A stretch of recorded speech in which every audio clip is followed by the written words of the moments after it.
I definitely don't have COVID. I definitely didn't have COVID. So, I don't know why you would even think you did. I don't know. There's so many other things you could have. Like, I don't know there's why so you would many default to things. that. It's like a lot. Maybe you just had bad cheese. Yeah. Almost nobody's getting to work remote because they had bad cheese. And I don't think that's fair. Honestly, I had the Boba flu. Yeah. I'm so sick of Boba Fett. Everybody has the Boba flu right now. Walt Disney's Magic Kingdom Disneyland is growing every day. Ladies and gentlemen, boys and girls. Disneyland, the happiest place on earth. It's time to throw down, y'all. Have you thought about a visit to Disneyland during your vacation? You can waste time with your friends when your chores are done. Disneyland is the happiest place on earth. Join the happy people of all ages. Yes, there's more fun at Disneyland in Anaheim. The happiest on earth. Welcome to Bobsleds and Banthas, a podcast about Disneyland, Star Wars, finding magic, and the power of nostalgia. On this episode, we're talking about people in Florida are losing their minds over a popcorn bucket. Bob Chapek makes just a little bit more money than us. Space Mountain sees crazy wait times. We discuss the Moon Knight trailer, and in our main segment, we try, again, to discuss the biggest hits and misses of 2021 with part 2 of our Sleddie Awards. My name is Scott Storm, and with me is my brother on the mic, a man who insists Omicron is one of the lesser-known Transformers, absolute Aaron Robbins. Transformers, vax up. Vax up and roll out. Vax up and roll out. That's good. They're supportive, and I like that. Welcome to the show, the Sleddies. We're doing the Sleddies. The Sleddie Awards. The Sleddies Awards. That's what it's called now. Yeah, the it's called Sleddie the Awards. Sleddies. Yeah. Episode 89? Yeah.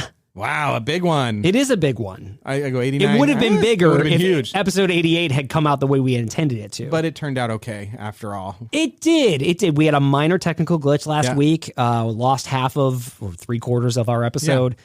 And we're here to re-record it, but back and better than ever. We improved some of our categories, some of our nominees. I watched some more stuff so I can I watched some more stuff too. Yeah, great. It'll be super exciting. Oh, it's going to be great. Before we get to that, how are you doing? You were feeling... I was under the weather. Yes. You were under the clouds. Some would say that I was flu-ish. Uh-huh. Interesting. And I would agree with that statement. Nothing to say against it. No, that's not something against it. I'm not pro or anti-flu. Right. I'm flu agnostic. You're flu agnostic. I'm flu agnostic. And so You're more flu troll. You did it. I can't improve it. It was perfect. Yes, and so I'm feeling much better. Yeah. What's been going on other than being under the weather? Have you done anything fun? What's going on around the house? What are you guys looking forward to? What am I looking forward to? Yes, what are you projecting forward to right now? We had a conversation, the Storm family had a conversation about the next time we get together with the Robinsons. Oh, yeah. And there were a lot of activities that were thrown out there as possibilities. Okay. I'm going to run them past you right now. You're going to rate which one you want to do. Okay, great. Most and least. I'm going to give these, a rating of I'd be into it to All right, here we go. Bowling. Middle. Ice skating. Up. Roller skating. Double up. All right, so I think that's we're probably going to go to the roller rink. Yeah, I feel like it would be a Storm Robbins' roller rink date. That's what I'm going to say, because I like bowling. I'm not opposed to bowling, but I think you and I get talking, and there's a lot of it's your turn. I'm like, that's I'm true. talking to Scott right now. Are you gonna go? No, you just go for me, and then they're gonna mess up my score, my reputation at the alley. Do you like bowling? I do. I really do. I really do enjoy ping pong and bowling. I think those are both fantastic sports. Yeah. So you guys are looking forward to roller skating, disco, nacho cheese, nachos. Like 80s music. Yeah. 80s and earlier music. We're just gonna roller skate it up. It's gonna be great. Yeah, great. That's what I'm looking forward to. How about yourself? You got anything you're looking forward to? We're safely out of the holidays, and I think the kids do have a week coming off. Yeah, of February, school right? in February, so we don't have any plans for that yet. Maybe we go roller skating. Maybe I think we definitely will then. For that, we got some things we got to get through, and then we're going. And I got we got content that I'm working on at home, that Kennedy's working on at home, that just doesn't have time for a lot of that stuff. But I'm excited about releasing some of that stuff. Oh, good. I'm excited too. Me too. And I think that Bobsleds will have some of that. I think Bobsleds will have announcements this year in 2022 of new original content that's coming out. I think it really will, but it's taken some time to find what it is and get it there. And there you go. So that's what I'm excited about. Yeah. So that's what's going on in Prize Light. Does that mean it's time to get to the news? Time to yodel in that news. Oh, good. Let's do it. It's time for news. Oh.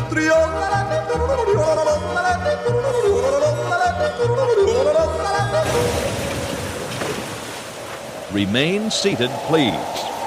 Permanecer sentados. Back from the yodel, the amazing yodelers were back, ready for some news that I don't know how this is going to hit people. How are people going to handle the news that we have right now? What's happening? Let's just get into it. All right, so in Disney World, the first news story is talking about the Figment popcorn bucket. Mm-hmm. Did you see any of this information? I have read a few of the news stories. Figment is almost a wholly Walt Disney World, East Coast Florida character. 100% East Coast. As his little orange thing over there. I don't know that thing's name. The orange bird, the little orange bird. The little orange bird. Yes. Those are your guys' things. But I do know that there is a popcorn bucket. First of all, Figment of your imagination, pigment is in color. It's just a genius name. Tony Baxter creation. Just genius. The little pink dragon. It makes me jealous. It's so genius. It's so good. And Figment is much beloved by Disney fans. He's been an attraction. He's appeared at the art festivals that have had there forever. Was he in the attraction that we did on this show? Journey into Imagination. Yeah, Journey into Imagination. So he was a character in there. He and Dreamfinder were the characters in the original Journey into Imagination. Yeah. He's kind of like a little Pete's Dragon. He's like a little mini Pete's Dragon. The green one from the animated cartoon. He's not at all like that. He's nothing like that.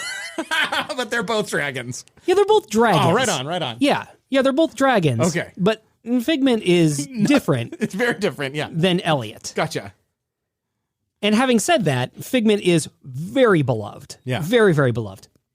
So I guess they came out with a popcorn bucket of Figment. I'm going to look it up. And it's a limited edition bucket. It's $25 and it was being sold at the Epcot International Festival of the Arts. Which is currently running right now. Which Figment is the headliner of that event in their logo usually and all their stuff. And credit to Disney. Oh my gosh, this thing is adorable. It's adorable. It's so cute. It's absolutely adorable. It's going for $300 on eBay. Yes, that's the story here. People waited in line for up to 6 hours in order to get one of these popcorn buckets. It's ridiculously cute, though. Well, yeah. Is it $300 ridiculous? I mean, no, I don't know. I bought my dog for $300. Okay. And you got a good dog. And he's a good boy. Who's a good boy? He's a good boy. Trooper is a good boy, if we can say Trooper's name. We can say I don't know. Trooper's It's not $300, but it is. It's the hands are where you start to see the popcorn bucket it doesn't go all the way through. But I know it looks legit. I don't know what you do with it. It's adorable. It's clearly an ideal collectible. It really is. The fan response is insane. Yeah. It is insane to think that people waited in line for 6 hours in order to buy a popcorn bucket. And the bucket. Yeah, I mean, Could you not put popcorn in that, please? I'm going to. This is going right on eBay. Going right on eBay. It's going right on eBay. I don't know no popcorn. Put it in a bag. Now, how do you feel about the pirate market, the black market of Disney collectibles that can only be gotten in the park that people wait in line for up to 6 hours for to flip for several $100s? Yeah, is this disgusting? No, it's not disgusting to you. Not okay, to tell me why. There's two parts to this, right? There is something that's exclusively available in the park that organically over time becomes desirable, and then the shortage of it when it was created creates demand for it, which increases the price. And I love that. I have a Jungle Cruise boat that is expensive. It's not a cheap Jungle Cruise boat, but I have a Jungle Cruise collector boat that I love. It's part, but that was produced that now is no longer being produced and therefore becomes scarce and desirable. Yeah, right? So I like that organic development and say like there are these exclusive items for people that have remained fans of the Jungle Cruise that helps me capture something that I will not ever be able to capture. Sure. Yeah. And so it's worth that amount of money to me. I don't know that that's the modern version of this. The modern version of what's happening is that the resellers are creating the demand on the fly immediately. Before we even know if this is good or what we like about it or what we don't like about it. The demand in the black market or the aftermarket or the secondary market is being created instantly. And that I don't like because it's complete. It's like the entire Beanie Baby phenomena in 30 seconds. Yeah, correct. And it doesn't build up. It's just immediate. Yeah, and so that feels very skittish to me and very that's not a sound investment of imagination and wonder. That's sort of so I don't think that's good. I don't like that market being created so quickly. And artificially. Right. Yes. I mean, what you are identifying is something that has become a collectible over time and something that is thrust into collectibleness. Yeah. Because somebody was able to get it when somebody else was not able to get it. Yeah. There is a few good documentaries on this. There's one about baseball cards where the modern idea of collecting is flawed, because once something is made to be collectible, it will then never be able to be collectible. Right. That it's a self-canceling thing. Yeah. And that I worry about that for people that are getting into it, that are like, these are going for $200. It's like, they're going for $200 today. I don't know what's going to happen. I don't think this is a sound investment. That can't sustain, right? That thing doesn't. It's not like you hold on to that thing. Maybe it is. Do you think in 5 years the $300 popcorn bucket that you purchased is now worth $600? I don't know. There's Can't not imagine, right? There's no way. There's price stability, maybe, but appreciation of the object, I don't think so. Well, would you stand in a line for 6 hours in order to get this popcorn bucket? That's really the question. No, definitely not. Absolutely not. I have much better things to be doing with my time. Yeah. Who is standing in line for this thing? Annual pass holders that I'm sure they limit it. Annual pass holders who run a business. It was limited to two. Two when you went to purchase. So I don't know. I mean, my guess it's the annual pass holders who run a business or who have an interest beyond the item itself, meaning the line waiting experience gets you views on YouTube or Instagram or TikTok, and so there's a monetary value to just waiting in line. Yeah. Or they think that there's some financial gain in selling it. But media is created on top of media. Like, it's not about the popcorn bucket. It's about the experience of the craziness of the popcorn bucket. So it becomes a self-feeding thing. This is not what I'm into. I'm into old school 1960s Disneyland collectibles. And rightfully so. There you go. Last question on this.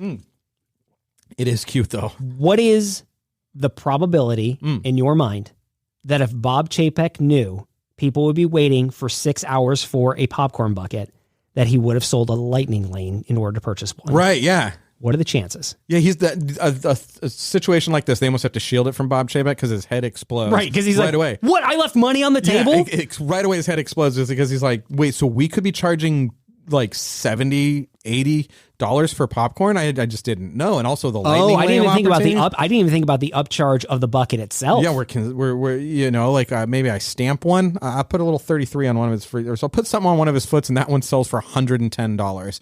Like there's so much money on the table that his head literally explodes like atom bomb from the garbage pail. How happy do you think Disney fans are that Bob Chapek didn't know they were making this popcorn bucket? They're like, this is still like a green grass opportunity right here. Chapek doesn't know that we're willing to pay $200 for these items. Now, the great thing is what is natural cute to happen here is that they will release something equally as cute. They'll jack the price up and it will not sell at all. Yeah, and then they'll be like, oh, that's not how that then they'll works. just be befuddled. Yeah, right. Why did that not work that way?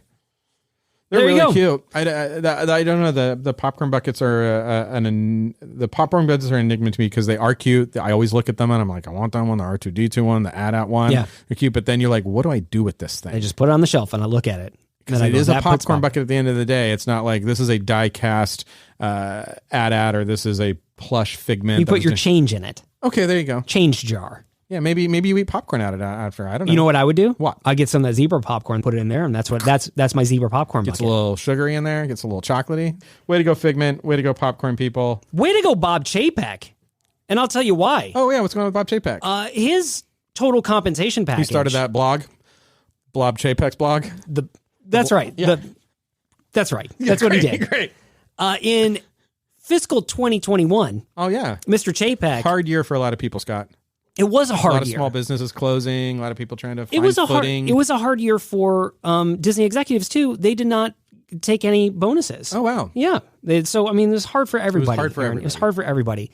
In 2021, fiscal year 2021, Bob Chapek saw his total compensation package hit about $32.5 million. Oh man. Which is more than double it was the year prior. Oh. Yes. So at those numbers, you don't know if that's bad or good. You're like, was he expecting 64? Was he supposed to get 15? I don't understand. Yeah, let me give you a little money. I don't understand. A little context around it. He made $14.2 million in 2020. Right. His first year coming in as CEO. When he was just doing the Mr. Clean modeling. Yeah, exactly. Okay. Yeah, he moved from Mr. Clean modeling over into CEO of the world's Disney largest company. entertainment company. Yeah. 14.2 million, and then so that was. And remember, he took over at the beginning of the year, so it was a full year, 14.2 million, and then in 2021, $32.5 million. Yeah. Bob Iger, who exited the Disney company just this past year, like he did his, in December 31st was his last day with the Walt Disney Company. Right. He also doubled his total compensation package for 2021, $45.9 million versus $21 million the year prior. That's a lot of money. And they're attributing that directly to the Black Widow movie.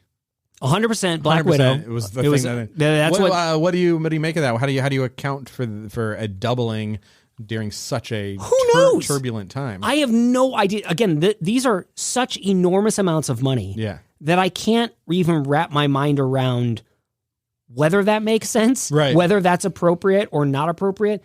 It is shocking to me that it more than doubled what it was the year prior. That's I think the most interesting news. I think you're more like, just from an outsider such as myself, you're more just comparing it to what you know to be true about the industry. And if you were to describe the industry in 2021, you would say pretty tough, not a lot of amazing content. We weren't really in theaters. Theme parks were all over the map in terms of openness. And so if you heard, Bob Chapek's salary was half what it was the year before, you'd be like, you'd still be like, that's a lot of money, but you'd be like, oh, I understand that. It was a weird year, and I hope that's all motivation for us to sort of move forward and figure this stuff out. When you hear like turbulent theme park, open and closed, disastrous releases of a number of different things, no like big hitting movies that are really like ushering in anything, and that's a doubling. I'm not saying it's wrong because I don't understand. I'm just saying it's a hard context. It's hard to connect the dots there. It's hard to connect the dots, and that's all. Now, for fiscal year 2021, Disney actually posted a revenue of $67.4 billion, which is a 3% increase. Great. And a net income of $2 billion versus a net loss of $2.8 billion in fiscal year 2020. So you could see like they had a negative 2.8 and now they posted a positive 2. That's a giant swing. That's maybe almost CEO scores are like golf. It's like it's the scoring I don't understand. Yeah. It's don't get points. Or cricket. Exactly. It's just something we're not familiar with. Way to go, Chapek. Way to go for making lots of money. Yeah. I guess the other side of the story is that salaries as a whole for the Disney company reduced over the past year. Yeah. Which is unfortunate. Yeah, remember when that news came out? We were podcasting. That news came out that like they were going to forego their salaries. That's right. Yeah. That's right. That was the top executives. Yeah, that was 2020, I believe. I believe you're right. You want to do another news story? I'm pretty excited about whatever you got up next. I bet you are.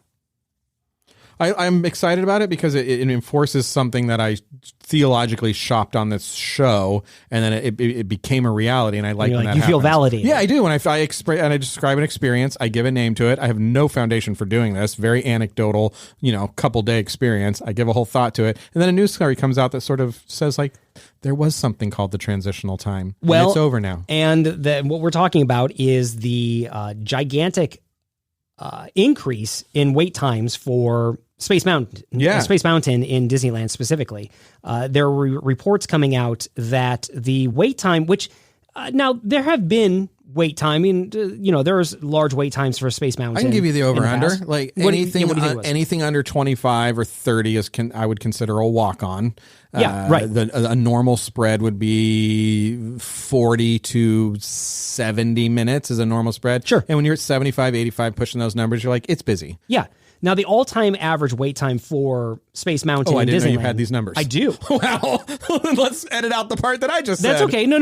Because I think you're that was my experiential You're in line. Okay. You're in line. 49 minutes is the average all-time wait time. That feels incredibly accurate to me. Right, exactly. And that sounds about right. For Disneyland. For Disneyland, you're waiting more or less an hour or within an hour in order to get on Space Mountain.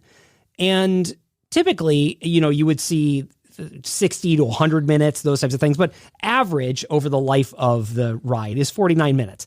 Over the last few weeks, that wait time has been 240 minutes. That is really 4 hours. That is really out of average just for California's theme parks entirely. Right. We don't do that long a wait time. Maybe Radiator Springs and Rise is the only exception. Indiana Jones when it was a newer first attraction. Opened, but at Disneyland, California Disneyland, we don't do 2s. We do 7s, 70 minutes. We do 60 minutes. We don't do 200 minutes for anything. 240 minutes, man. That's insane. That is insane. I don't even understand why people would be waiting that long for Space Mountain. Yes, I hear you. It's Space Mountain. It's been around since 1977. Yeah. It's a bucket attraction, though. It's not. Like you go, it's one of the things you have to ride. You have to ride the Matterhorn, you have to ride Space, you have to ride Thunder. I don't know, man. Not for that weight. If it's your only trip to Disneyland, you're not going to ride Space Mountain. You're there for 5 days. You got to wait that. You're going to ride Space Mountain. You're telling me that you would wait in line for 4 hours to ride Space Mountain as opposed to getting out of that line to go experience 4 hours worth of other attractions? Not on a single day. Maybe not even on a double day.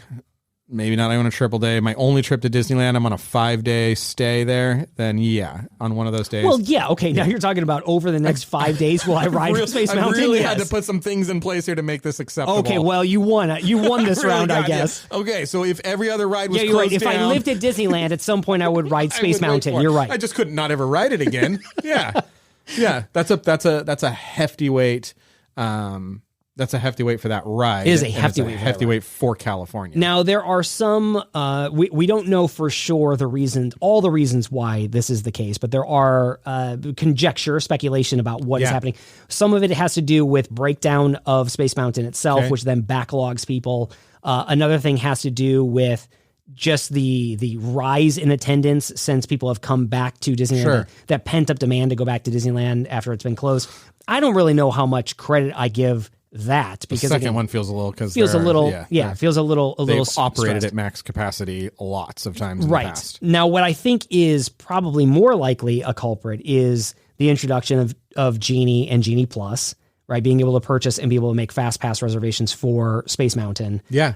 Which I don't know if Disneyland's Space Mountain ever had fast pass. Did it? Yeah. It did. Okay. Absolutely. So I think now that's part of the. It typically went out pretty early in the day, so you would see an end of park return time pretty, by 2-3 o'clock. Right. So if you don't get that thing, then you're waiting in line. I think the other thing that has contributed to this in part is, and I'm reading off the article from the SF Gate, which sort of discusses this, is the elimination of single rider lines, which now that Lightning Lane Plus has become a thing for Space Mountain, there are two things that have happened. One, they've eliminated the single rider line, which has allowed obviously more capacity for people who are not riding with parties.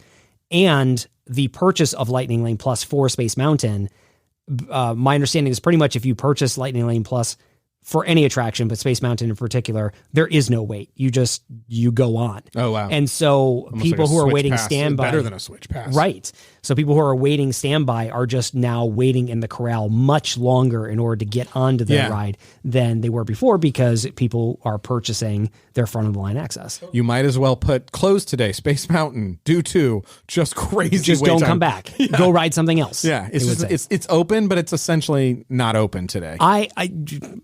That's a crazy amount of time to wait for a ride that is 40 plus years old at this point. Yeah. That's insane. You tell me they have new ride vehicles that are just wheels and I put my hands on them, like those people from Wizard of Oz 2. Yeah. Uh-huh. And sure. That's the new ride. And you ride through, you are the vehicle? You are the vehicle. Yeah, okay. I'll wait 2 hours. I'll wait 4 hours to check that out. Sure, yeah, I always why wanted not? to be a wheel guy. Do you know Wizard of Oz 2? I know what you're talking about. Return to Oz, right? Return to Oz, yeah. Yes, it is. I saw it as a child. It's terrifying. It's terrifying. I cannot remember. I know what you're talking about. It's terrifying for two reasons. Jason the Wheeled Warriors, I think it's called. Something like Just that. kidding. It's not. It's terrible. But then also that Return to Oz, you're like, is this how sequels are going to be? And like, yes, son. They're all going to They're all going to be like this. They're all going to be terrible. There will be a few that are good. Let's Some keep of going. them are. That's how I would wait 4 hours. If they're like, here's wheels, you put your hand like one of those exercise wheels. We're going to give you 2 wheels to hold on to. Yeah. And then we're going to help you place them on the track. Yep. And then we're going to push you down the track. It's tons of fun. It's like a backyard roller coaster. Yeah. We call it limber in space. It's called yoga in space. Oh, yoga in space is perfect. Great. Hey, the Wonderful Winter of Mickey Mouse is a pie-eyed Mickey animated special that's coming to Disney Plus on February 18th, and it's going to welcome in the next season of The Wonderful World of Mickey. Which, as you heard on the last episode, Kennedy loves. I got just the only bad news on that is it's going to go up against the new Cuphead series, which is coming out on Netflix right around the same time. I want to say the 22nd. No competition. No competition. Cuphead's taking it. No way. No way. What are you talking about? Mickey's going to take Cuphead all day, every day, and twice on Sunday. You have no affinity for Cuphead. Never played. Don't like it. Don't like that the main villain is the devil in that game. You have issues with all of that. No Cuphead. Yeah. Have desired to play it. Okay. Have never played it. Okay. Love the animation style. Yeah. No comparison to the Wonderful World of Mickey. We will see, because they're going head to head, Netflix versus Disney. The new Cuphead series, the trailer just launched. It's not terrible. Yeah, because Netflix original programming is just so solid. Yeah. Well, this is a very similar strategy. Like, they did Stranger Things. Yeah. And it was great. Every once in a while, they're like, we thought we weren't going to have a hit this decade, but we did it. We did it. We did Stranger Things. We only need one. And they have. Yeah. Listen, man, I'm glad that Cuphead is coming. I'm glad that you're going to be excited about that. Wonderful World of Mickey Season 2 is coming out. Yeah. Every single one of those Mickey shorts It's going to be as good as... has been a home run. Yeah. Every single one. Truth. And not even just the last season of The Wonderful World of Mickey, but the 5 seasons prior to that. 100% out of the park. Yeah. You can have your Cuphead whenever you want. So you hear it, lots of controversy. Scott's unsure of which one will rise on top. Stay tuned. Mid-February, Cuphead versus Mickey Mouse. Coming to Bobsleds and Banthas. Oh, man, it's going to be awesome. We're going to do a face-off. We're going to do a total face-off. It's going to be great. It's going to be great. Episode for episode. Speaking of other things that are coming to Disney Plus, Moon Knight got a trailer. The Oscar Isaac-led Moon Knight. Yeah. Marvel's Moon Knight got a trailer. I'm wondering if you watched the trailer and what you thought about it. You have no idea who Moon Knight is. You don't know anything about Moon Knight, right? I only know it through reference of an Imagineer that I believe we interviewed. That's right. Brian Crosby. Yeah, that was his favorite character. And I remember not knowing what it was when we talked about it That's then, right. and having very little more knowledge today in front of you. And is that knowledge based on the trailer that you have just watched? No. Oh, sorry. Hold on. Hold on. I was just trying to sign up for Wix. Oh, yeah. Which is a great... The sign-up process is so easy. I don't know if you've ever done it. But, it's a great way to build a website. It is. Thanks, Wix. For not sponsoring Bobsleds and Banthas or Moon Knight from Marvel, whose trailer we just watched. Oscar Isaac. Yeah. Poe Dameron. Poe Dameron. I love Oscar Isaac. In lots of movies right now. Lots of great movies. He's a great actor. And he is. I'm very excited. He's very charismatic to me. I love the charisma that he brings to each role. When he is given a script that makes sense for him to play, there's nobody better. Like he really is a great actor. Yeah. Sometimes he gets a script that is just like, he's a hot actor right now, let's get him, and he's just like, this doesn't feel like something he would do. Sure. But he's great. Yeah. I'm excited about him being announced as Moon Knight because again, I just like Oscar Isaac. Moon Knight is a character that I don't know a ton about. I know a little bit about him. Yeah. Paranoid schizophrenic, suffers from multiple personality disorder. I believe one of those personalities is Moon Knight. Yeah. And so knowing very little about the character, right. Watching the trailer, knowing that Disney Plus is the platform for this show, I'm curious to know what your thoughts are. This and is what a you show, just saw. not a movie. This is a show, this is a series. Okay, then yeah, I don't know. I have two general comments. I don't think the second one makes a ton of sense. The first one is this felt very DC to me. It yes, in terms of gritty. Yeah, it felt moody, yep. Gritty. It felt like a character piece versus a plot piece. A lot of Marvel stuff lends itself to being plot developed movies. We need these action sequences to happen. This is going to be full of lots of action. This felt like a character study of Moon Knight, and that feels like a DC thing to do, where Joker is a character study very of much the so, Joker. yes. So I like that. I don't think the trailer did it any favor. I don't think the trailer did enough to get new fans interested in it. Probably excited people that know something, but I don't think a lot of people watch that trailer and go, "Oh, I get it." Like, yeah, you completely hit the nail on the head. Yeah, I was not able to articulate it. You articulated it perfectly. This does not draw me in as a person who does not know much about Moon Knight. I have no idea what's going on. I don't know whether or not fans of Moon Knight see this and they're like, this is exactly what I'm looking for. I have no idea. I want to talk to Brian Crosby, who's Moon Knight superfan number one. Right, exactly. And find out, like, does this do it for you? Is this the thing for you? It would be unreasonable to think he had some... I would probably think he had some sort of influence in the show. Yeah. I have no idea. Right. That's just pure speculation on my part. Sure. But yeah, I am curious to know whether or not this ticks the boxes of what fans of Moon Knight want to see. Again, it's very gritty. It's very dark. And it's sort of surprising to see it on Disney Plus. I can't tell whether or not I like that, whether I feel like, oh, this is great. Disney Plus is going to be a place where these unique, heady, psychological types of dramas are going to live, or whether or not that feels completely out of place for the brand that Disney Plus has created for itself, and that something like this really belongs more on Hulu. It's interesting. Because Hulu is the place for, adult themed or adult oriented Disney programming, Fox programming, etc. Right. Does this feel like this should be a Hulu show, or because it is Marvel, it has to be on Disney Plus. It feels like it doesn't fit. It feels like it does not fit. Yeah, a little bit. And I don't know if like that's a good or I really don't know if that's a good or bad thing. Yeah. WandaVision. That was the only comparison I was going to make to it. Right. It has a very similar, not feel to WandaVision, but the storytelling is a weirdness of it, the not understanding. WandaVision killed on its visuals in the trailer. Right. Where the 60s vibe is what attracted you to it when you had no idea what was going on. You're like, well, I got to figure that out. And this doesn't have that. Right off the bat, it's confusing as to what's going on. But I don't know if it's done in what I'm going to call the Star Wars way of storytelling, which is to have one good idea for an episode and then work back from there. Yeah. To try to figure out how you get 9 up to that. I don't think this will work. If this is done as a character study, more like WandaVision as a character study of Vision, and it's of other ones, but I really like the character study of him. Yeah. Then I'm into it. Yeah. The costume looked cool. Yeah, I agree. I think like an 80s villain, like an 80s cartoon villain come to light done in CG to me. It looks cool. I'm gonna check it out. And you like the draw here of that trailer is Oscar Isaac. He is. Yeah. But what's with this British accent? Yeah, it's a little weird. Yeah, he's like, I've always thought that there's something different about me. Yeah. I'm like, what was going on? Yeah. You like from an Oliver accent? Twist? Is that what you felt was different about you? This is where I go, I mean, I don't know. If he didn't have the British accent, would anybody really care? Yeah. If you could just play Oscar Isaac as Oscar Isaac? They're like, well, the people will think he's Poe. What are we going to do? That's true. How will they otherwise? We just give him a different Poe accent? Dameron show. They should do a Poe Dameron show. What would you want to see? Poe Dameron 15 years after the events or 15 years before the events or, 10 years before? Pre-Poe or a real, like a post-Poe, a glory Poe? Poe risen to general or Poe before he was anything? He has a past. Yeah, I want to see Poe in the past. Yeah. I want to see him as sort of a hotshot pilot.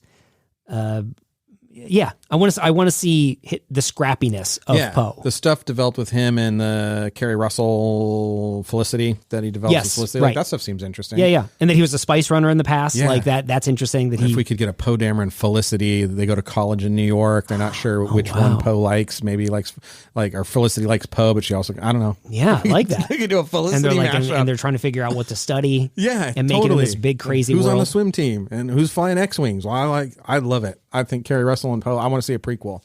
It would be Poe Dameron and Kerry Russell, not Kerry Russell's character, right? It's actually Kerry, and it's not Felicity either. It's actually Kerry Russell. Poe Dameron from Star Wars and Kerry Russell, the human being. And they go to college together. And they go to college in New York, and he wants to study spice running and stuff, and she was like, those are not real things. Yeah, and she wants to study acting in order to land a job on the show Felicity. On the Felicity, and it's like dealing with what's real and not what's real. And it's like, I feel like we're in love with each other, but I don't know why. I don't feel like you really exist on this plane of reality. Right. I think you're somewhere else. And so he's like, yeah, all that galaxy stuff that far happened. away. Yeah, all that stuff that happened with the laser and stuff, that meant nothing to you. And she's like, I don't know what you're talking about. Yeah. And then there's Moon Knight crossover in there. Disney should hire us. What if one of Moon Knight's personalities is Poe Dameron? Poe Dameron, yeah. That's what I'm talking about. This thing is we're connecting worlds here. Yeah. This is fantastic. Call our writers up. We're doing great work. We're doing great work today. So Moon Knight, I'm interested. I'll watch it. I certainly don't think my kids can watch this based on what I just saw. But because of the accent? Because of the accent. I don't expose them to bad accents. It's it's just parenting. Oh, I get it. Hey, we're going to take a quick break, and when we come back, another quick break. Round 2 of our Sleddie Awards. Round 2, the Sleddies. The Sleddies. Yay. Coming up next. All right. I'm just saying that, again, everybody's talking about COVID. Right. But no one is talking about the virus that I have. Bubble flu bad cheese. Boba cheese. The Boba cheese flu. Yeah. All right. He might have more success in whatever it is he's trying to do on Tatooine if he opened up some sort of arts and crafts cheese shop in Jabba's palace. And he like artisanal cheese. Yeah, people can't it seems like a long walk between wherever he's going all the time. Yeah, it's like seems unnecessarily way too far away from him. You gotta make that palace a destination. I don't understand how someone that lives that far out of a town is that invested in what happens in that town. Exactly. I never got the sense that Jabba the Hutt was like let me see what's going on in Mos Espa. Espa. I think that's what they would like you to believe. But yeah, he's very outside of town. I think he needs to do probably open mic on Friday. Oh yeah, an open mic night. Like an open mic would be good. Open mic with Boba Fett. Yeah. Or open back. It's back to Tank. It's back to Tank. Backed. Tank. He seems to let more than just him in there. Anybody can go in there. Just real quick. It's just like hot tubbing with Boba Fett. It is, but here's the thing, dude. Here's me. These are dishes This is just you. I don't share back to tank water with anyone. No, I know you don't. That's disgusting. That's a full drain for me. They're like, put the kid in there. There's put him in only my back to one. tank. There's only one tank. I would share the back to tank with my wife. There you go. That seems appropriate. And that's it. Nobody else is invited to the back to tank. And for me, that's a maybe.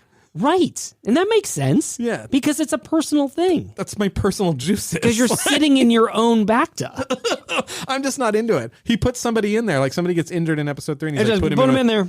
I'll be in there later. Put him in my put him tank. in now. Put him in my tank. Should we clean it out first, boss? No. I'm good. It's gross. There is nothing that this character has done so far in the show. Now, I've only seen 3 episodes. Me too. That is like, oh yeah, Boba Fett would do that.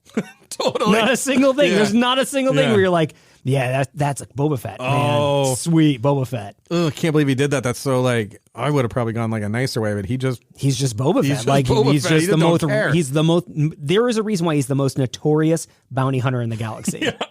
This Turns guy, out that whole conversation was like, hey, have you heard of Boba Fett? He is pretty sweet. like, he's sort of like he's got like a grandfatherly quality to him. Like, he can get stern at times. Real loosey-goosey with the back to tank. He's like, have you been to his back to tank? He lets anybody go. It's great. And he seems to be a lot more concerned with learning how to ride animals than he does like being an enforcer or scaring people or collecting. I mean, he just. Yeah. Oh my gosh. We should be offended by the show just on the outstrip because of any Star Wars property, there are more dead Banthas in Book of Boba Fett than any other Star Wars property. There's there was an episode where I'm pretty sure it seemed like it was the exact same Bantha that took a blaster shot. Poor guy. But just like just Banthas are just dying left and right on this show. Save the Banthas. Yeah, save the Banthas. Cannon fodder, not Bantha fodder. Exactly. That's what I'm saying. That's the platform I'm running on in the Mos Espa midterms. Oh, good. Yeah. There's going to be a big swing in that direction. I think so. I think because the current Valduri or whatever he calls himself is not really, doesn't seem to be very caring about the rights of Banthas. Yeah, Tuskens are up there, and I'm all for inclusivity with Tuskens, but I'm also very pro Bantha, and I feel like they're being marginalized. Don't marginalize it. And being turned into margarine, which you've never had Bantha butter. We've already had this conversation. Go back to episode 46. There's some episode out there where we talk about Bantha butter. Absolutely.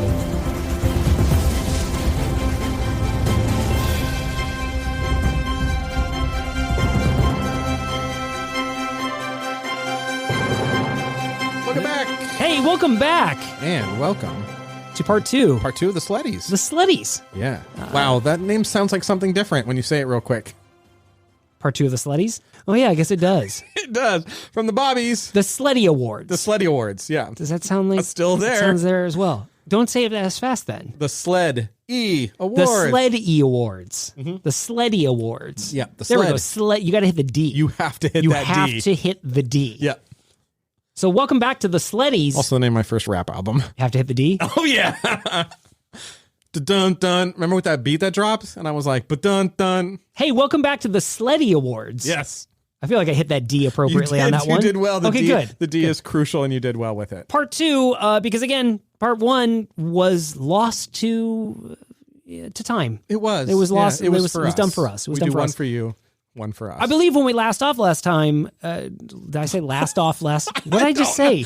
I don't know. I thought you were talking about makeup for a second. I'm really tired. I was like, I do feel like I need a little luster up on the cheeks right here. When we last off last time. What? Yeah. Let's try again. Let's do it. Last time, the last category that we had was most nostalgic thing. We left off on most nostalgic thing. Okay, but take me through just real quick without saying what they are and what we decided. Just what were the categories we covered the last time? We had best Disney-based movie. Yep. Best Disney Plus thing, and best nostalgic thing. Awesome. You can find that on episode 88. And we're going to take off there with some new categories. That's right. New watching, because I've watched some of this stuff now. So I have too. Yay. It may change my analysis. Right. But we're going to start off with favorite back of the vault. So again, we have a segment on the show that we do where we take a look at an old movie and we review it and talk about whether or not it's worth going to the back of the Disney Vault in order to watch it. Right. The nominees for favorite back of the vault are The Rocketeer, Yes, Snowball Express, Raiders of the Lost Ark, and Disney's Zombies. Great. Well, for me, I'm going to just go gold on this one. And Yeah, just what the Sleddie goes to. And the Sleddie goes to... Did I say Sleddie? Yeah, you did. I didn't mean to. Tech, you made it like tech or something. I didn't It's like an mean to do- organic award now. It's called the Sleddie. Yeah. We're just coming up with this right now. Right, exactly. All right, go for it. The I don't Sleddie- feel that I can pick Snowball Express because it's not in the back of the vault for me. It's very much in the front of the vault, so that doesn't count for me. So I'm going to pick Disney Zombies. Fun to watch, fun to podcast, fun communal experience watching that at your house. Oh, so yeah. There you go. The Sleddie for me goes to Raiders of the Lost Ark. Yeah. That And- name is very problematic. We're going to keep working through it. It'll be okay. Raiders of the Lost Ark, it's, again, my favorite movie of all time. Being able to sit and watch it and talk about it with you and talk about the history of it was just so much fun. But maybe that doesn't. Maybe that betrays the feeling of the back of the vault. It does. I feel like at Raiders of the Ark is not back in the vault. Because I asked my storytelling class, like I'll ask them what movies they've seen in that scene. So I'll name something obscure, like who's seen Sideways, and they're just like, I have no idea what you're talking about. And I'll be like, who's seen Raiders of the Lost Ark? And it's everybody's still hand a goes lot up. of hands, Okay. man. It's an old movie, but it's a lot of hands. Then I will take. I will take Raiders of the Lost Ark, and I will go to Rocketeer.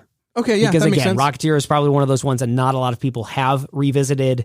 It remains one of my favorite movies of all time, and I love talking about it with you. I love talking about it with you, especially because I thought that you would love this movie. Yeah. And then you revealed that you couldn't finish Couldn't make the it movie. through it. You Want couldn't make to. it through it. Still and on the- still I on was my go. aghast. I was Ooh. absolutely aghast in that. You And I have remain to- aghast. You have to listen to our New Year's resolutions episodes, our Febulutions. Febulutions is coming next week, and we're going to talk about this again. Let's move on to the next category, which is Best Animated Disney-Based Thing. So anything animated done by Disney. We got Encanto, Raya and the Last Dragon, Luca, What If, which is a Marvel series, Star Wars Visions, Ron's Gone Wrong, and The Simpsons Plusiversary, which is only on there to serve ironic comedic relief. Right, exactly. We just sort of say it with a... So awful. It's so bad. It's mesmerizingly It's so bad. awful. What do you think, Mr. Storm? We're going bronze, silver, gold on this? Sure, let's go bronze, silver, gold on it. Well, I would say for bronze, I'm going to go with What If for bronze. As much as I like Star Wars Visions and I thought the art style was good, that season really fell flat for me. Okay. I was overall not impressed with it. The silver goes to Luca. Yep. Because I loved everything about that. Now, that would have been my gold if not for the fact that I watched Encanto this past week. Me too. And Encanto blew me away. Mm-hmm. Like, I was so ready to not like this movie. Word. The trailer did not do anything to attract me. Yeah. And I just was not, the story didn't look interesting to me. We sat down to watch it. I was ready to go like, this is fine. It's passable. Phone Whatever. time. And I loved it. I loved this movie. And it's unfortunate how little support that this movie got and how quickly it was ushered to Disney Plus, because this is probably one of the best Disney animated movies that has come out. It's certainly the best Disney animated movie that's come out since Frozen, in my opinion. Wow. It may be one of the best that's come out in this new generation of Disney storytelling. That's amazing, and amazing how close we got. I'm going to go bronze, Star Wars Visions, for just a few episodes on there that I thought, I'm glad they were done. I'm glad I got to see that. I don't know how much more I need, but I'm really glad I got to see that. And then Luca, and then again, I had the exact same experience. You watched Encanto We this didn't week? know what to watch, and Kenny's like, put Encanto on. And I'm like, well, I mean, I really have zero desire to watch it, but we didn't have anything else, so I put it on, and not only did I love it, I was drawn into it quickly. Very quickly. I think it was the house. The casita. Once I saw the casita was a character, I'm like, I love this movie. And the way they handled the casita, too, was just the animation of the house coming to life was great. I loved everything and about the it. Music is the so music good. is good. The environments are lush and beautiful. The relationships are totally there, but not overdone. They don't just like, they don't really polarize people into one thing. Right. There's actual conflict within some of those. Yep. It's just really, really, really good. I was super surprised. I do think it's one of the best. I think they could have done just a tiny bit more with the story, but I was glad they didn't. I'm glad it was just a story about the relationships there, and I thought that was really good. I tried to think back on the marketing and why it didn't Because that thing lends itself to be a marketing bonanza of posters that feature the strong and whatever. And I get you probably couldn't do Bruno, but you could do a silhouette or something like that. Where you really could just give attention to their, like, have a ton of fun with that marketing, because it's a very fun movie. And I was surprised that it came off is I thought it was going to be a singing movie about flowers, and that's kind of it. And it's totally not that movie. No, it's a great movie about family, and it's about recognizing the many facets of a personality, and each character is handled so well. Yeah. And I think the thing with, and this is the problem with the trailer, right, is you draw your conclusions about a movie before you've ever seen it by seeing the trailer. And the trailer by nature has to be very one-dimensional. Yeah. And so I think the characters that we're introduced to in the trailer seemed very one-dimensional. You're like, okay, I know how this story's going to go. Totally. This movie is very three-dimensional in terms of character and storytelling, and just really, really delightful. Yeah. They lead that trailer, from my perspective, it's like, when you're in this family, at a certain age, you get a room, and that room is like the TARDIS or something. You go inside of it, and it's bigger, and it's like themed or whatever. This is the greatest storytelling idea I've ever heard. It's so great. Those rooms are amazing. Yeah. I really, really enjoyed Encanto. Number one, best Disney animated thing in 2021. Absolutely. Encanto gets the Sleddie. Next category is biggest news story of the year. Yikes. And our nominees are Walt Disney World's 50th anniversary spectacular, the death of the Disney Store, the death of FastPass, and the birth of Genie Plus. The Rocketeer sequel gets announced. Mickey's Toontown gets a redesign. The Galactic Star Cruiser's awful marketing start.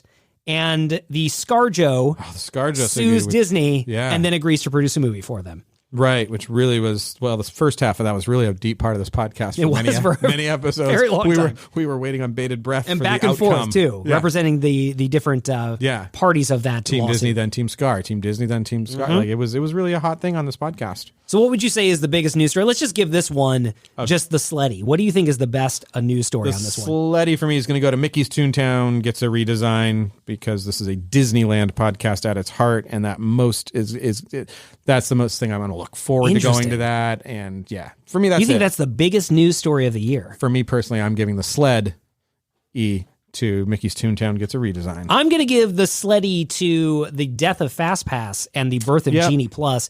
This obviously has huge ramifications for the way you tour at any of the Disney parks. It's a huge thing. And especially for Disneyland. Disneyland, the creation of Lightning Lane Plus at Disneyland. And I guess the Genie Plus isn't that big of a deal because we've had Max Pass. But the fact that now Max Pass is gone away and it's now this new thing, and the payment of it, and then the upcharge for the limitation of fast passes that you can have. Yeah, you said it really well on a couple of times when we covered this when it first started coming out. It probably does deserve the Sleddie, but you said that Disneyland was moving to a phase of being no longer pay to enter, but it was a platform now. Like you were now going to have to pay more to experience things that used to be included. You said it really wonderfully. Then I said it terribly.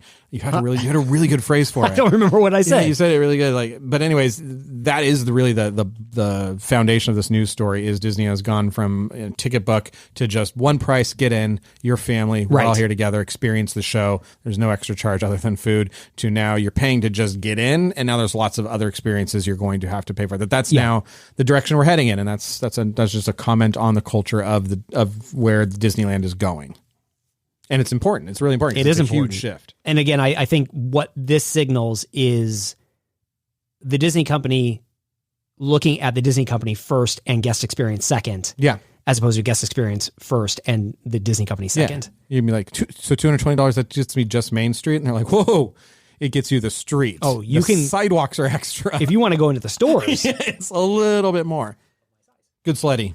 Yeah, good Sleddie. You take the next one. Well, here's what we have. We have our favorite podcast episode of the year, and that's of this podcast, Bobsleds and Banthas. What do you think, listener? What was your favorite episode of Bobsleds and Banthas for 2021? Here's some contenders. Episode 84, which is where we talked about There's Something Strange in Your Podcast Feed, which was our Ghostbusters episode. Great 75, episode. Which was fun. Episode 75 is where we just had a ton of fun going off the rails talking about Jessica Doogie Avatar HD Happy Meals. That was the Doogie Howser reboot, where we learned Scott's true feelings about Avatar. And also the true history of me owning a word processor and what that experience was like. Yeah, that is a really, really fun episode. It's just an off-the-rails conversation. It's a Patreon that made its way into episode 75.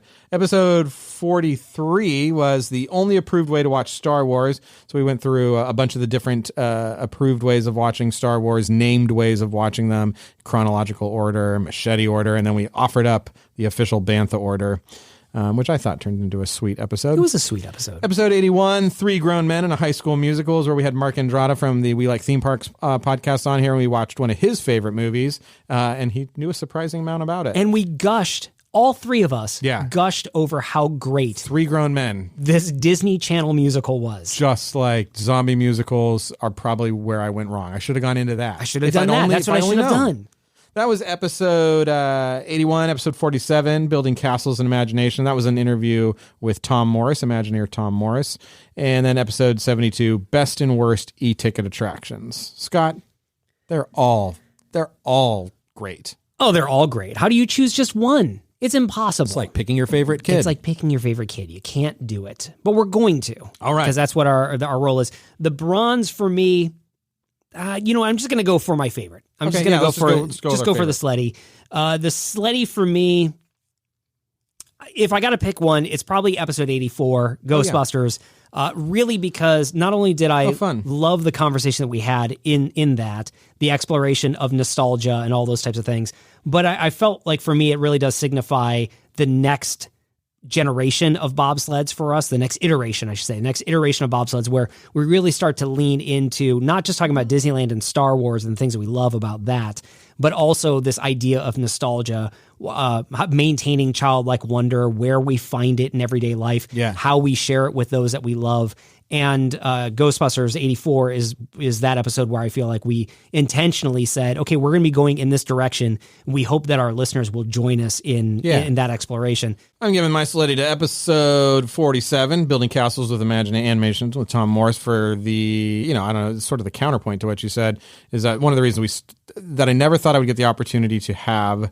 I didn't know this opportunity even existed, honestly. I didn't know this was a thing that could happen to you before we started Bobsleds, is that when you are, fortunate enough, when things go well, where you're able to interview an Imagineer, somebody has access to deep archival history of Disney and how it worked. Yeah. We got a few minutes with him before where he was just real candid with us about the company, and that was just a really special time to be treated as an insider when I'm absolutely an outsider in every way. Yeah. That was just very kind of him to include us in some of those thoughts. And then this thing has happened when we've interviewed every Imagineer, where the rest of the world fades away. I kind of time travel back to the 60s, 70s, somewhere in there.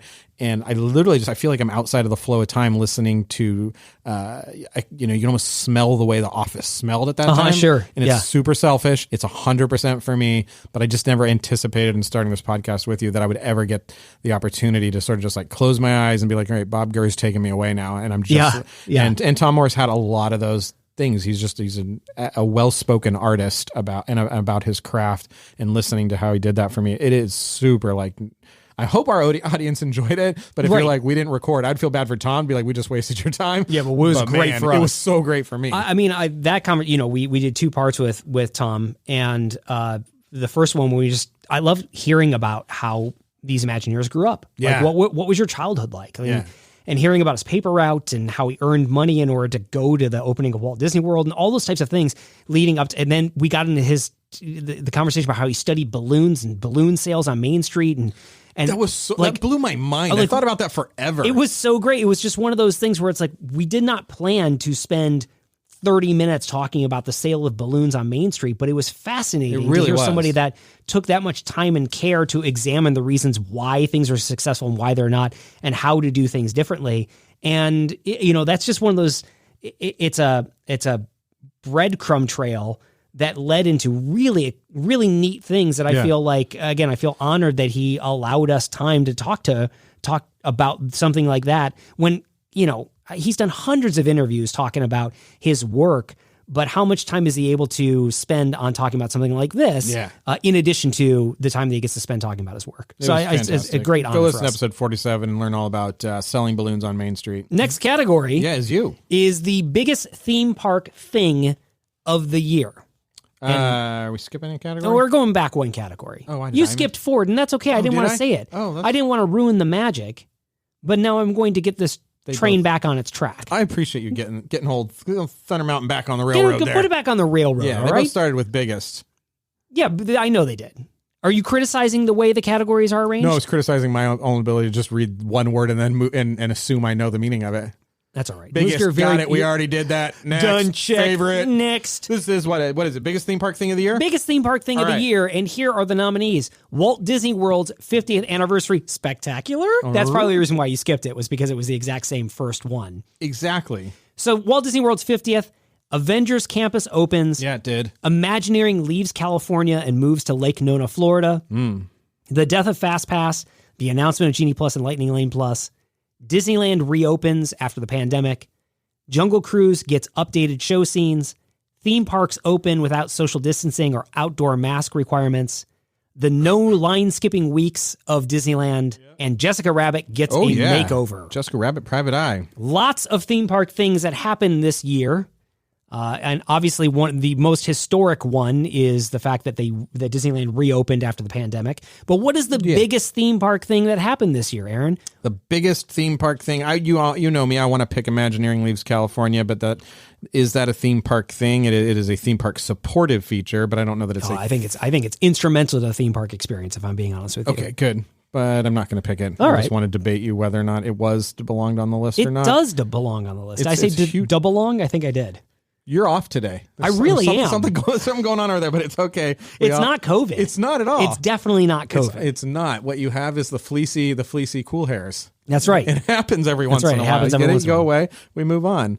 The biggest thing that happened, I think probably we'll go as wide a net as I can cast. So the theme park's opening without social distancing, just a return to the park. When we started this podcast, episode 1, the park was open. It shut down, I think, between the release of 2, 3 or something. It shut down very early on. But for most of this podcast's existence, Disneyland was not open. That's correct. And we got to have the experience of having me going to Disneyland for the first time on this podcast while it was open. That's right. And that was big. It's big for a lot of people. So I'm going to go with that. What do you think? The Sleddie goes to... See, it's like an awards show. You read... Wait, what do I do now? Almost none of these are math problems. Are you sure? I don't know. I'm still trying to figure it out, though. I'm trying to read. What are you going to pick? What are you going to pick? For me, I just got done saying that the biggest news story of the year is Genie Plus and Lightning Lane Plus. I do think that's one of the biggest theme park things that happened this year, undeniably. But I think I'm going to go with you. The Sleddie Award goes to Disneyland reopens after the pandemic. Yeah. It's just... We weren't sure when that was going to happen. We weren't sure how it was going to happen. We weren't sure what was going to happen when it did happen. If you remember, there were just dates that came and went. It seemed like it kept on being pushed. Yeah, it seemed like it was a never.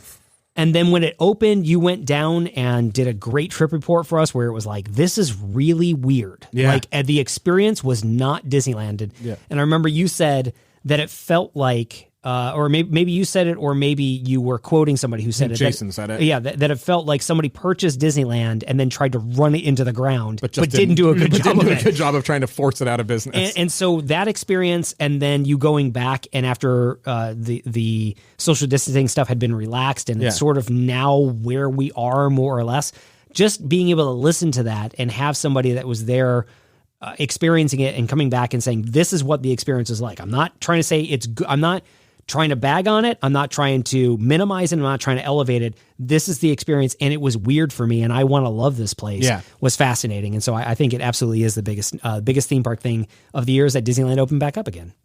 That takes us to the biggest letdown of the year.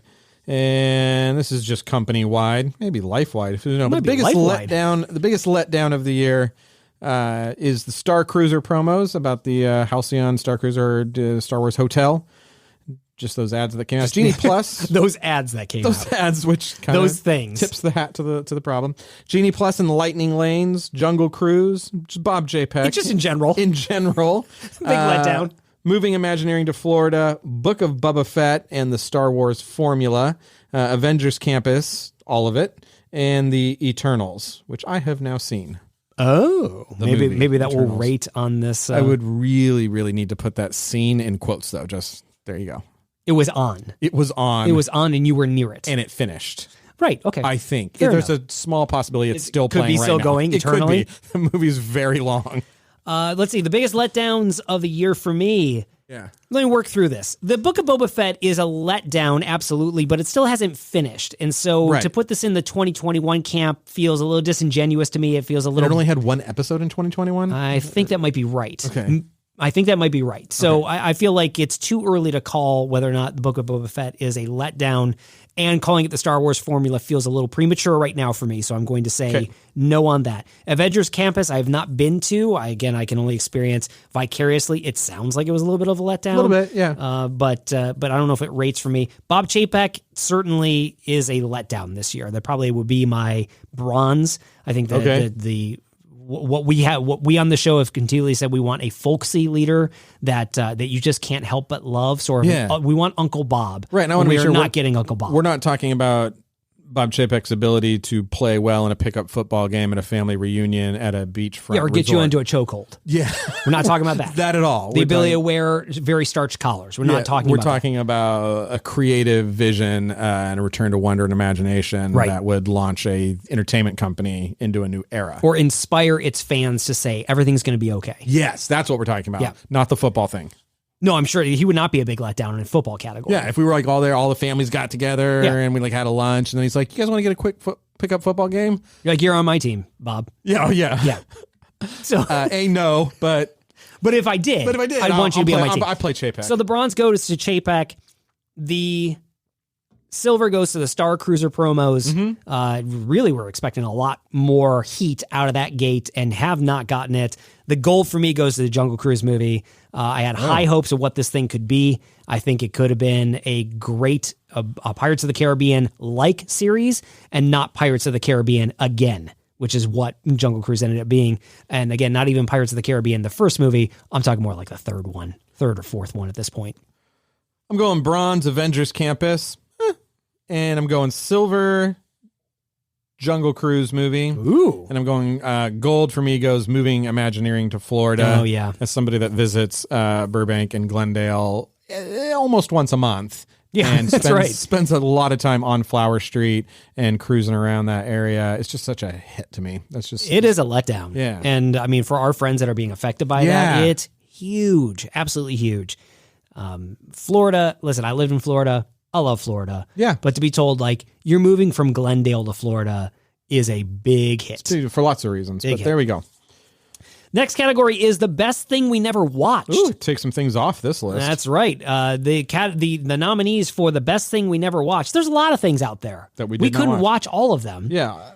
And we have taken Kanto off the list in 80s top 10 for you. Well, we're not taking it off. It's still potentially on here. But we did watch it. Oh, I guess you're right. Okay, so the nominees are Hawkeye, which you never watched. Correct. And I stopped watching.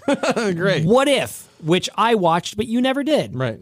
Encanto we both watched. Is now gone. Black Widow, which I never watched. But I did. Cruella, which I never watched. But I did. The Mysterious Benedict Society, which you never watched. Correct. 80s Top 10 with Rob Lowe. I started to watch it. I watched that first one. Yeah. No, it's good. He's up in the Hollywood Hills. Maybe I could get through more of it. Yeah, maybe I could get through more. It's going to take you on a nostalgia wonderland journey. I'm just saying that first episode, which is the biggest water cooler moments of the 1980s. Oh, yeah. When you're saying that, when you're including what they included, I was like, certainly there are bigger stories than this in the entire decade of the 1980s. Water cooler moments, though. Yeah, things you talk about. To pop culture, though, with a pop culture leaning. You don't talk about the Challenger explosion at the water cooler. Everybody was talking about the Challenger explosion at the water cooler. You're probably right. Literally but everybody. Water cooler was more of with a pop culture then. They said the metric was like impact and long lastingness or something like that. And you're trying to tell me that President Reagan being shot and the Challenger exploding and the Iran-Contra affair, those all rate underneath Andy Kaufman on the David Letterman show? Yeah. Andy Kaufman is a sad story and really an important artistic and comedic one. I'm sorry. MASH was a great show. Yeah. The ending of MASH was not more important than the President of the United States getting shot. I can't believe you brought up the Iran-Contra hearings. I'm just saying. You were at a very different water cooler. I'm just saying that there were things that were happening in the 80s that were not covered in that first episode. Fair enough. What's the best thing you never watched? Let's give it a sled. I'm sorry. We also had Beatles, Get Back. Oh, yes. And a very boy band holiday. Yep, didn't see it. Which we really feel like we need to watch this thing. Yeah. So, for you, Aaron, what was the best thing you never watched? The best thing that I never watched, I hear, and I think this is probably true, is the Mysterious Benedict Society. It's probably an excellent show, and I have commitment issues with television series. It is shocking to me that you have not watched this series from a creative standpoint, from a storytelling standpoint, from a performance standpoint. Artistic standpoint, the art direction of it. I'm missing all out. of it. You are missing out, and you are missing out on a fantastic shared experience with your kids. That is true. Yes. And boy, that felt really, that really did it for me. I hope I have guilted you into watching this. Yeah, if you're looking for how to motivate me through guilt, you found it. I've gone for the jugular. Yep. You're letting your family down by not watching. No, you did it. You did well. Thank you. My best thing that I never watched, again, according to you, is going to be Cruella. The Sleddie Goes to Cruella. It's a movie that I did not pay premium for when it came out free. I was sort of soured on the whole, like, villain is the hero thing. Yeah. I'm just sort of sick of that type of storytelling, especially for a kid's movie. Yeah. And so I have not watched it yet. Okay. Here we go. We got the best Aaron and Scott thing. This is just the best thing. The bro, I don't know what we're called. Bantha Boys. The Bantha Boys. This is the best Bantha Boys thing that happened this year. Aaron takes Scott one-wheeling for the first time. Listening to our tongue hearts. That's the introduction of Slurpee time on the show. When we actually went to go get Slurpees. Oh, we drove over there. Yeah. And we did an Instagram live while we went and got Slurpees. That's right. We did. Yeah. And we listened to our tongue hearts. We did. Live on Instagram. Accidentally calling a hitman's answering machine. That happened. That did happen. The time we almost burnt down the podcasting studio, that was in 2021? Yeah, because that was our 1-year anniversary. Oh, yeah. When we were celebrating our 1-year Bobsleds. Your wife made a giant cookie? That's right. And then we lit it on fire. And then the studio started to catch fire. Yeah. I mean, not really. Not really, but there was smoke, and then there were emails the next day of like, anybody know what happened in the podcasting studio? Hey, why are there a bunch of matches in the podcast studio? I was like, I don't know. That's weird. It sounds like you're saying they're not supposed to be there. And the last thing was the marathon hangout at the Storm household, which involved chili, cornbread, salad, something called scarlet pie, fireworks, one-wheeling, board games, Zombies the musical, Mickey Mouse shorts. Yeah. And me staying up past my bedtime by about 2 hours. Yeah, we did a lot. Yeah. That was a lot. It was a big day. Yeah, it was great. All right, what was the best Aaron and Scott thing? The sled goes to. Oh boy, the marathon hangout was fantastic. I feel like it is critical and pivotal and foundational for our friendship, just not you and I, but our family's friendships with each other. It really solidified that. I think that was the first time your entire family came over and my entire family was there. That you knew about. That I knew about. Right, yeah, it was. So I think that's incredibly important, but I would say not as important as when you took me one-wheeling for the first time, because what you did was introduce me to a hobby that now I am absolutely over the moon in love with. I look forward to doing it every single day. Yeah. I think about it when I'm not doing it. Oh, yeah. I'm looking forward to doing it more with you and having grand adventures. And now I'm in this thing where I'm already thinking about getting a second one so that I can have one so my kids can do it with me when they want to do it. I think that's great. 2 questions. Both these are going in the episode. Yes. One's a statement. One's a question. Okay. Did you do your trail ride yet today? I have not. Okay. My second was when I got that text from you, I was doing something, so I glanced over and I read it quickly, and I guess I'm getting along. I thought you said you were going to one-wheel across the country. Yep. It did say you're going to one-wheel across the cross-country track. Cross-country track. I read it, and I was like, he's doing it. He's doing it. He's quitted. Oh, is that the reason why you responded the way you did? I think so. For first, I thought he's quit his job. He's going to make a documentary, and he's now one-wheeling across the country. And here's the bad thing. As a friend, I should tell him not to do this, but I'm going to fully support this. This is why we should definitely do this. Do this. But we've talked about similar things in California. We absolutely have. And so I thought, he's doing it. He's doing it. He got real scared because he got the bonfire of the vanities. Yep, which is not COVID. COVID. Not COVID. Absolutely not. You got the bonfire of the vanities, and now he's happy to be alive, and he's one-wheeling across That's the country. what I'm going to do. I don't care. I have a new lease on life. But Listen, every day is the day. But it's just the cross-country track out here by the by the college. We're going to go up on the... You're going to come with me? I don't have a one-wheel, and off-roading scares me. No, you got to do it. Are you going to go down that hill? Yeah. Let's do it. No. You can do it. We're going to do it. So that's one you picked is the one-wheeling. And also led to these things from Craft and Ride that I got. Can I mention these things? Yeah, please do. I got Craft and Ride was kind enough to provide for my One Wheel XR these Back to the Future 2 hoverboard rails and grip tape things, which will hover convert your one wheel into a hoverboard from Back to the Future, and I think that's amazing. I can't wait for you to revise. It's happening this weekend. Yeah, and then post this thing all over Instagram. I think this could be the birth of our YouTube channel. Yeah. Your one wheel will now look like the hoverboard from Back to the Future 2. Do you know anybody that has the Nike, what are those called? The Nike Air Mags? I think that's what they are called, yeah. Yeah, I need a pair of Air Mags. You should. I'm sure you can rent them. So, so that's the biggest Scott and Aaron thing of the year. I'll go with the Marathon Hangout. What a fun day. A fun day. The next category is the best jingle of the year. Now, Bobsleds and Banthas, we do a lot of jingles on the show. Lots. We sing a lot. Yep. We do silly songs. Mm-hmm. It's one of the things that I love doing the most. Here's one now. It's time for the Sleddies. The Sleddies are here. The Sleddies are here, and they're full of cheer. Good. Nope, there's no more. Dang it. So we have the jingles that happen every once in a while. That's right. And the nominees are Listen to Your Tongue Heart, a Slurpee song, Sparkle Dashy Super Clean. Sparkle Dashy Super Clean. We clean everything, including your spleen. Soda Poppin', Jingle in the News, and the Quesadilla song. Oh, yeah. What a tough category. It is a tough category. Yeah.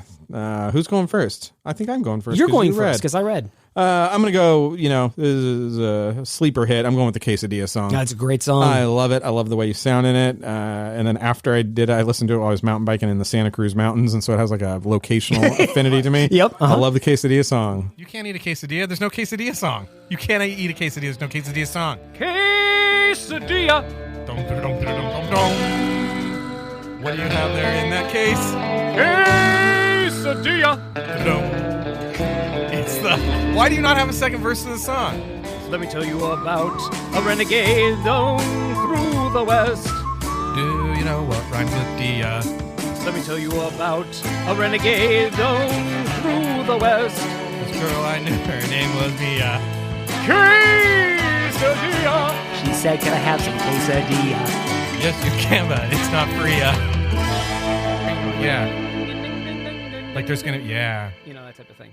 Are you giving me audio suggestions? Yeah, can you compose something? Okay, I'll work on it. Yeah, it's great. It's a great song. It's a great song. That's your Sleddie Award? Yeah, Quesadilla gets the sled. I'm going to say my Sleddie Award goes to Sparkle Dashy Super Clean. Sparkle Dashy Super Clean. We clean everything, including your spleen. Again, just it came out of nowhere. Yeah, I don't even remember the context for it. Either. You rattled off a jingle as if you were a professional songwriter. Right. And it just, it took on a life of its own. My kids are drawing what Sparkle Dashy Super Clean looks like. I love it. My oldest has created a mascot for Sparkle Dashy Super Clean, Mr. Sparkle. Right. Yeah. And I believe this not is Bob Chapek. Totally not Bob different. Chapek. So it looks similar, but not the same.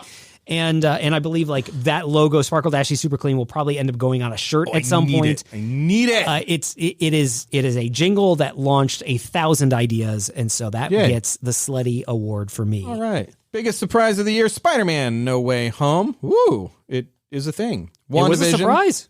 WandaVision, Jungle Cruise gets some new show scenes, Luca, Muppets Haunted Mansion, Encanto, Simpsons plus a Versi. Again, this surprise for that is more surprise of I'm surprised they made it. I'm surprised that happened. I'm surprised the audacity. I'm surprised we're not talking about it still. I'm surprised people didn't lose their mind when it came out. Is that Goofy drinking a beer on your shirt? That's not canon. Oh, no, it is now. No, it is. That happened. It happened. It's something that's fully supported by the Disney company. Yeah, they were totally okay with it. Yeah. Yeah. So that is the surprise. They do. That may actually be the biggest surprise of the year. Fab 5 6-pack right now. It's 5 with just 1 missing. It's great because we can't include Mickey in that. Right? Because that would be sacrilege. That's the Fab 5 6-pack. Yeah, that's right. You can get it at Albertsons. Biggest surprise of the year for me. Vaughn's if you're in LA. The biggest surprise for me, the Sleddie on this one goes to, I mean, WandaVision was a great surprise that they pulled it off. Spider-Man No Way Home. Ooh, I don't know if I guess, again, people love that movie a lot more than I love it. Yeah. Was it a surprise? It was enjoyable. I expected everything to happen that happened. You believed Andrew and Toby was the worst kept non-secret secret. Yeah, you were the only one that didn't believe it. That was like, I don't. But they said they weren't in it. They said they weren't in it. They're not going to be in it. They really seem to have no knowledge. Why would they? They asked them point blank, and they said no. Why would they lie? People are generally truthful. Why would they lie? So I don't feel like Spider-Man No Way Home was a surprise. It's a surprise in how much people loved it. That's a surprise. Yeah. Jungle Cruise gets new show scenes. That was a surprise, but also not. It was nice to see, but I wouldn't say it was totally surprising. The biggest surprise for me. Oh, man. Wow. Luca was a great surprise in terms of how tight the storytelling was and the sweetness of that story. Muppets Haunted Mansion, the fact that they made that's going to get it for me. Muppets Haunted Mansion is the biggest surprise for me. It married two things that I love. It did it with care and consideration. And it's rewatchable. It's rewatchable. Yeah. It felt like a return to TV specials that we grew up with as kids. So Muppets Haunted Mansion gets it for me. A honorable mention goes to Encanto. I was completely surprised by how much I loved it, how good it was. Simpsons Plus Anniversary, also a surprise. The audacity that they released that. Yeah. But the Sleddie for me goes to Muppets Haunted Mansion. Then I'll give it to its rightful owner, which is Encanto. What a I don't know. It's not a sleeper hit, but I was against it, and now I love it. I love it. Yeah. It's fantastic. We'll watch it again. There's so many characters to just enjoy, and they all say little things that you're like, that is true. In every single place where that movie could have gone bad, it went good. Yeah. And it's just, man, it's good.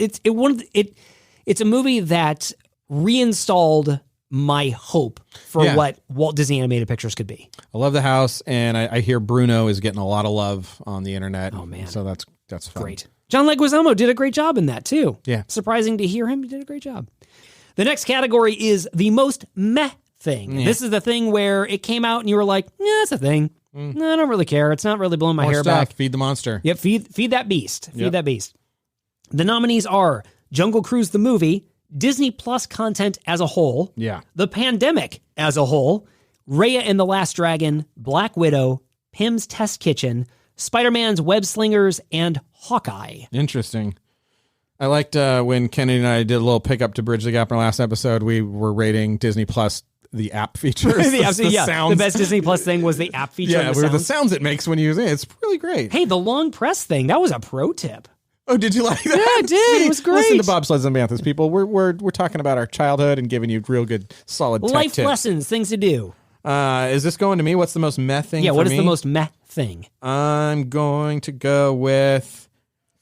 It's a tie for me between Pim's Test Kitchen and Disney Plus content as a whole, or Spider-Man Web Slingers. I'm going to go Spider-Man Web Slingers. Oh, interesting. Now, why is that? I pivoted because this, for me, is in my heart somewhere will always be a theme park show, and themed entertainment is at the core of who I am. So I'm always going to go that way.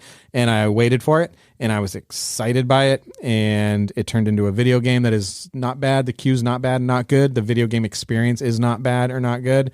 It's just kind of like, I could see you guys upgrading this or just kind of gutting it and doing something different here.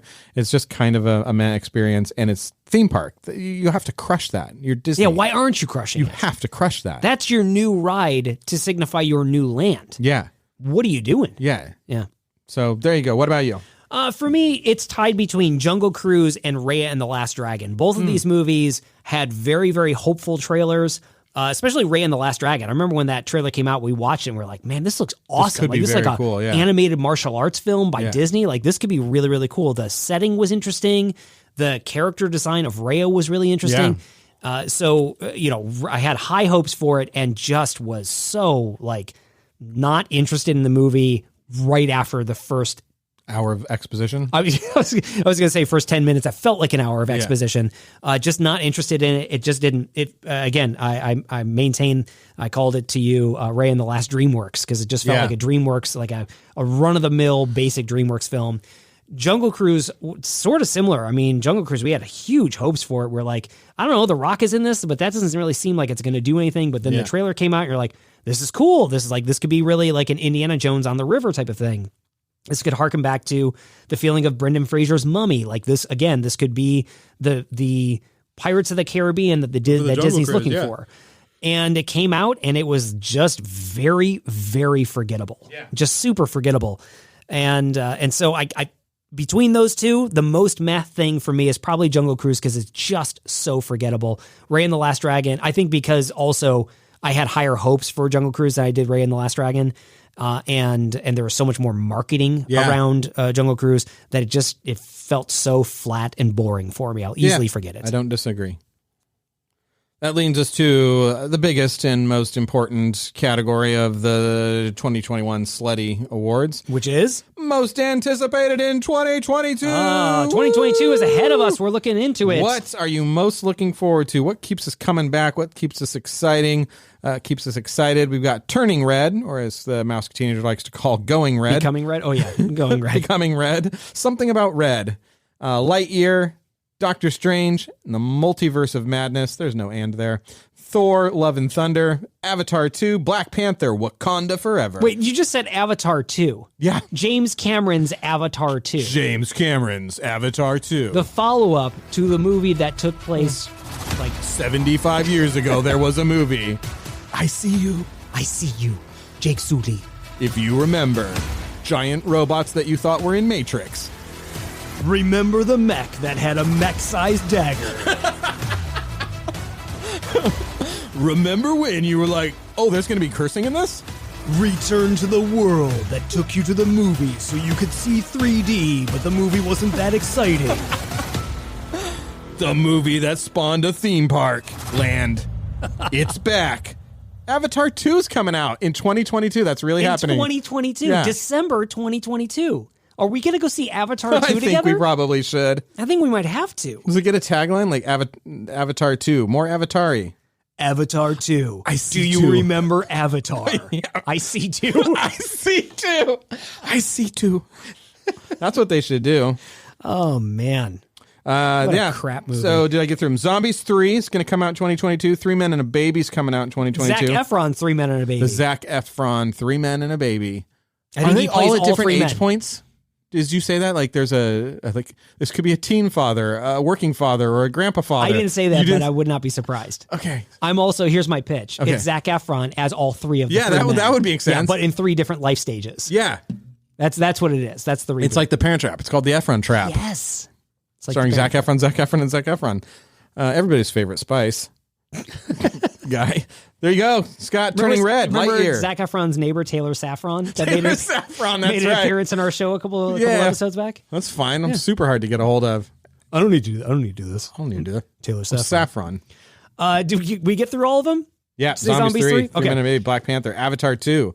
The bronze on this one is going to go to. I mean, Avatar 2, just like out of morbid curiosity. I can't say it's not the movie I'm looking forward to the most.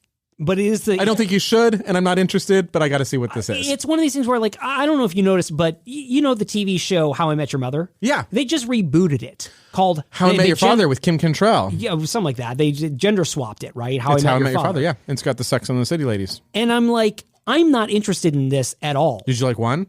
Yeah, of course. Yeah. Like the original? You mean the How I Met Your Mother was a delightful show. Yeah. Delightful show. But I'm sort of like, I'm morbidly curious is like, why'd they reboot this thing? Yeah. And why'd they gender swap it and everything like that? So that's how I feel about Avatar 2. Like I'm anticipating it because I just like, what is this thing? Yeah.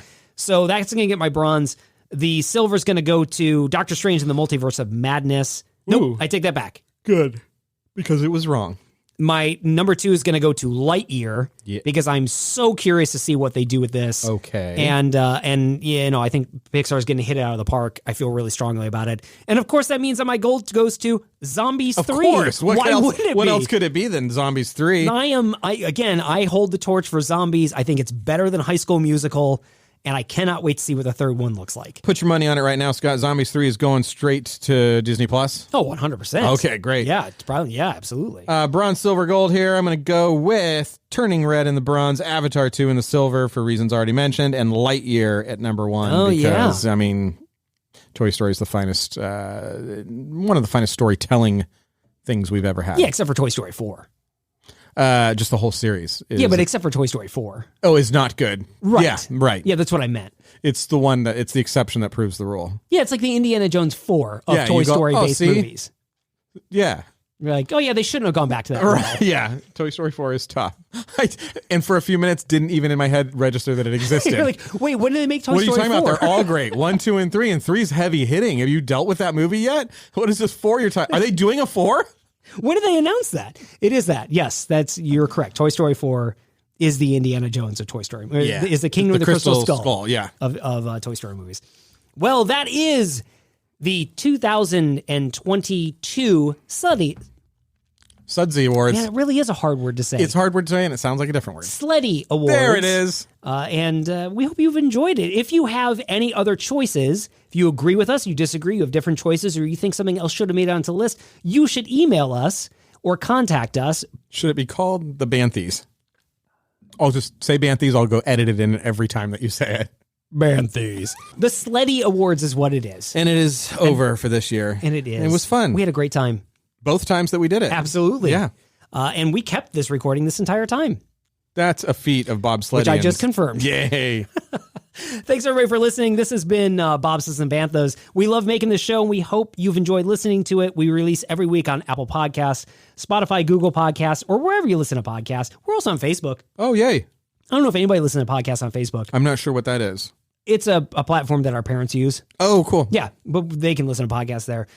We can also be heard on the Magic of the Mouse Radio every Tuesday, Thursday, and Saturday. You can check out Magic of the Mouse Radio for the best Disney music and podcast 24/7 why don't you just go right to our website? You just go to the website. And it's got a link right there. Does it? Or Yeah. you can go up to the bar, you can put a slash in there, and you can type in the word Radio. with an O. That's right. And then it will take you to a link. There you go. bobslesandbanthas.com/radio is where you can find us on the Magic of the Mouse Radio. Also, we would love it if you left us a review on Apple Podcasts or left us a star rating on Spotify. We would love to know what you think about the show. It really helps other people find out about the show. And we'd like to take a moment to thank a listener for leaving us a great 5-star review. Oh, yay. This comes from Walrus Dive 21, also known as Kyle. And Kyle says, I'm here for the Kardashian news. Oh, right, of course. Sorry, we've been letting you down. Well, we occasionally cover the Kardashians on this. Only when they go to Disneyland. When they go to Disneyland and they smooch. Yeah, they smooch exactly. with their significant other in Disneyland. Kyle says, for real though, best Disney podcast out there. Oh, thank you. Look forward to every episode. Makes long days at work a breeze listening to you two. Also love repping my Bobsleds and Banthas tank top in the gym. Yeah. I love it. Pumping iron we in the need to gym. get him a Sparkle Dashy Super Clean for the Oh my review. gosh, yeah. And so we get a spaghetti straps tank top on that. Yeah, maybe just a tube top. Yeah, there you go. I love it. Thank you so much, Kyle, for leaving us that review. We really, really appreciate it. Also want to say thanks to Lobos305, who said, enjoyable Disney podcast. This great podcast has moved into my top 3. And if you stop, I'll hunt you down and find you. So a menacing and threatening review from Lobos305. Thank you both, Lobos and Walrus Dive. Yeah. For those wonderful, you too can leave a wonderful review, or I challenge you. I think in a COVID era, yes, in an era of isolation, which I absolutely did not have this past week. No, you didn't. Why would I? You had Sparkle Dashy Super Clean. I had Sparkle Motion is what I had. I have no challenge for you. I was going to say, go over to your neighbor's house and introduce them to the show. Yeah, that would be great. Yeah, here's what you do: is you get an iPod, one of the colored ones from 2006. Sure. Yeah.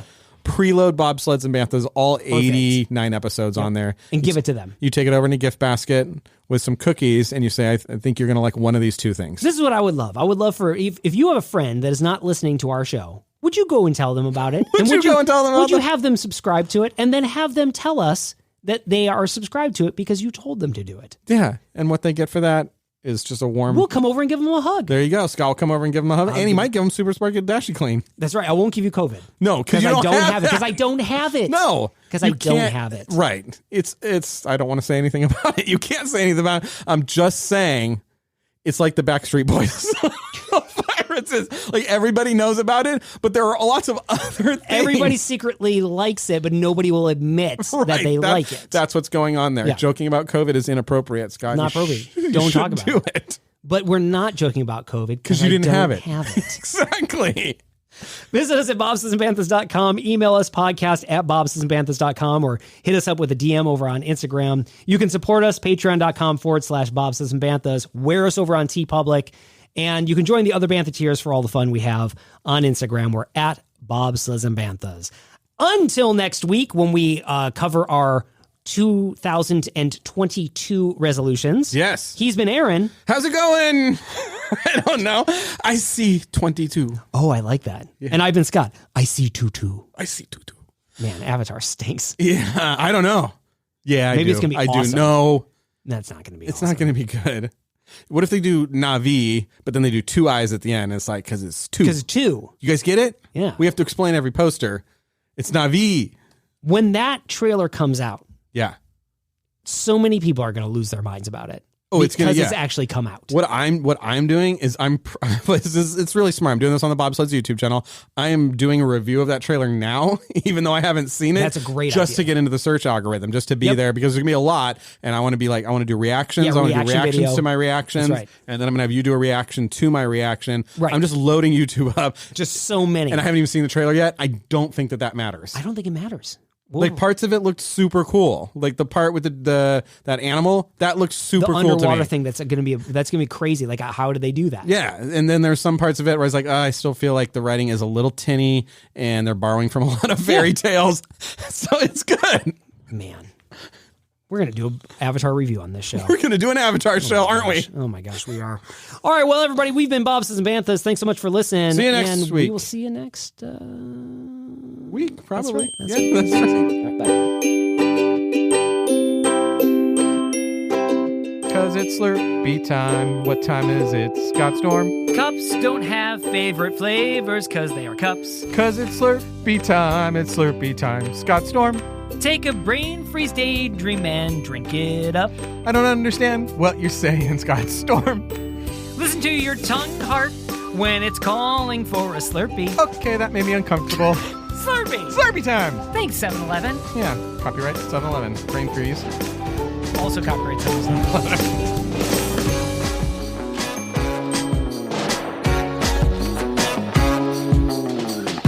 Walt Disney's Magic Kingdom Disneyland is growing every day. This Saturday night. Now there are more new rides for more fun.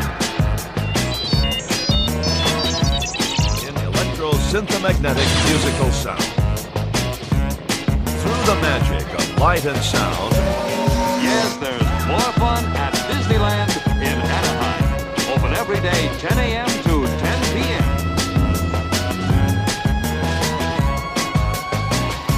You can waste time with your friends when your chores are done.